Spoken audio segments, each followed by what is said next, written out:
Hello friends, welcome back to my YouTube channel Plants, Pots and Bonsai. I am Pranav here. Friends, এটি একটি অ্যাজালিয়াটি ফুল ফুটতে শুরু করেছে। অনেকগুলি কলি চলে এসছে। তো এটি একটি 6 ইঞ্চি ছোট পটের মধ্যে রয়েছে কয়েক বছর যাবত। তো এটিকে আজ আমি রিপোর্টিং করে নেব, যদিও গাছটিতে এখন আর আমি ফুল ফোটা শেষ না হওয়া পর্যন্ত প্রুনিং ট্রিমিং কিছু করা যাবে না, কিন্তু যেহেতু এই পটটি গাছের তুলনায় খুবই ছোট, তাই এটিকে আমি আজ অপেক্ষাকৃত বড় একটি 10 ইঞ্চি পটের মধ্যে একে ট্রান্সফার করে নিচ্ছি। কারণ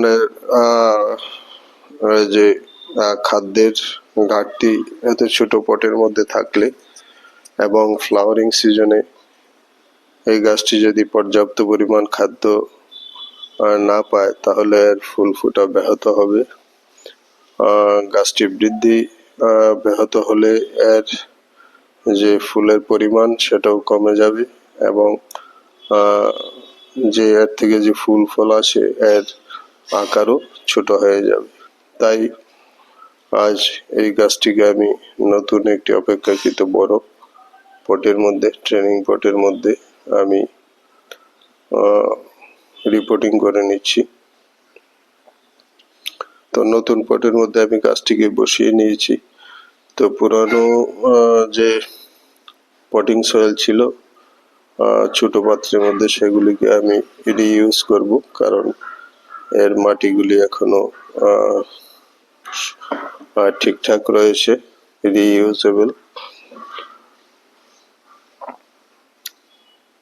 তো নতুন পাত্রের মধ্যে আমি গাছটিকে সঠিকভাবে বসিয়ে নিয়ে এর চারপাশে কিছু তৈরি করা যে পটিং সয়েল তা দিয়ে ভরে দেব। এই গাছকে বিভিন্ন সময়, বিশেষ করে বনসাইকে রিপোর্টিং করতে হয় বিশেষ কয়েকটি ক্ষেত্রে। যেমন এই ক্ষেত্রে যেহেতু আমার পাত্রটি খুবই ছোট, তো আমি চাইছি গাছটির আরো একটু ফাস্টার গ্রোথ এবং ডেভেলপমেন্ট, তাই আমি অপেক্ষাকৃত বড় পাত্রের মধ্যে একে রিপোর্টিং করছি। দ্বিতীয় ক্ষেত্রে, যখন গাছ দীর্ঘদিন একটি পাত্রের মধ্যে থাকতে রুটগুলি বাউন্ড হয়ে যায়, রুটগুলি আর ছড়াতে পারে না, জায়গা থাকে না, তখন বনসাইকে রিপোর্টিং করতে হয়। আবার কখনো কখনো বনসাই পাত্রটিকে যে পাত্রের যে স্টাইল, গাছের আকার অনুযায়ী যখন এই নতুন স্টাইলের বা নতুন আকারের পাত্রের মধ্যে গাছটিকে বসানোর প্রয়োজন পড়ে, তখনও একে রিপোর্টিং করতে হয়। আর কোনো কোনো ক্ষেত্রে যখন পটিং সয়েলের গুণবত্তা খুব কমে যায়, তখনও আমরা বনসাইকে রিপোর্টিং করি। তো আমার এই গাছটির ক্ষেত্রে এই পটিং সয়েল এর কোনো সমস্যা নেই, কিন্তু যে পটটি সেটি খুবই ছোট পড়ে গেছিল।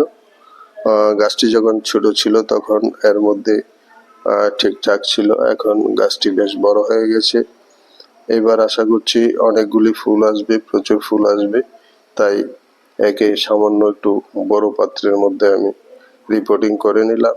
এখন ফেব্রুয়ারি মাসের তৃতীয় সপ্তাহ শুরু হয়ে গেছে, কাজেই এটি রিপোর্টিং এর একটি প্রকৃষ্ট সময়। আশা করি গাছটির কোনো কিছু ক্ষতি হবে না।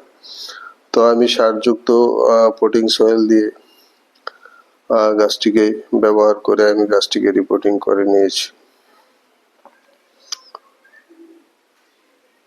এখন হয়তো আমি 1-2 দিন গাছটিকে একটু ছায়াযুক্ত স্থানে রেখে দেব, তারপরে আবার এটিকে রোদ্রে বের করে নেব।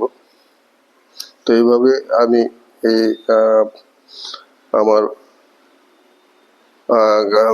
বনসাইটিকে আমি রিপোর্টিং করে নিলাম। তো ভিডিওটি ভালো লাগলে লাইক করতে ভুলবেন না। যারা নতুন দর্শক রয়েছেন চ্যানেলটিকে সাবস্ক্রাইব করে বেল আইকনটি অবশ্যই চেপে রাখবেন, তাহলে সব ধরনের নোটিফিকেশন পেয়ে যাবেন। তো এই ছিল আজ আমার রিপোর্টিং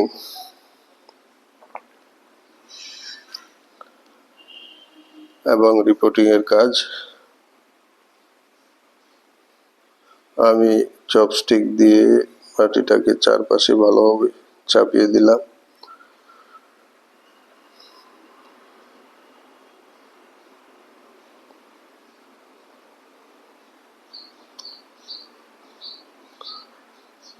তো ভিডিওটি আজ এখানেই শেষ করছি বন্ধুগণ, সবাই খুব ভালো থাকবেন।